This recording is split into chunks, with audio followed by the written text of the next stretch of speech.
One way you can save money on your grocery bill is to stop buying pre-chopped fruit. I don't know if people buy fruit chopped up because they don't know how to cut it or because the packaging just looks cute, but I'm gonna show you how to cut the fruit and the difference it makes so that you will understand how and why you should always chop the fruit yourself.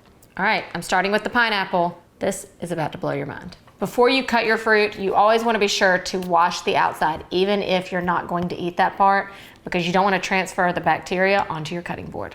I pretty much cut all these fruits the same by taking off the ends and then shaving down the sides.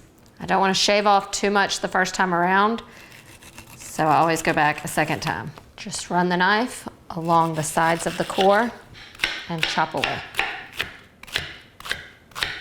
More than double the amount of fruit for half the price. But now it's cantaloupe time.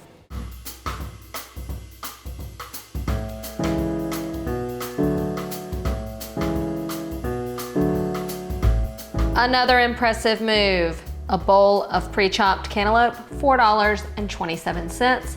The whole cantaloupe, $2.50.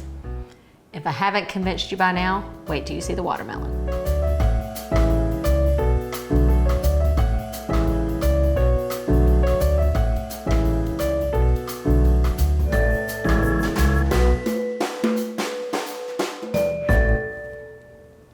Remind me again why you buy pre-chopped fruit?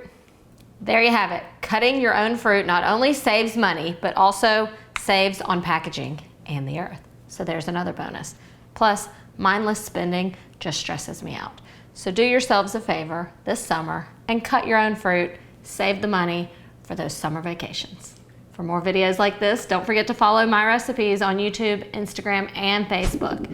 And if you're watching on YouTube, click the bell so you're notified every time we post an informative video like this. This is what happens. Can't hear. Can't get anything done around here. Still, after all these days,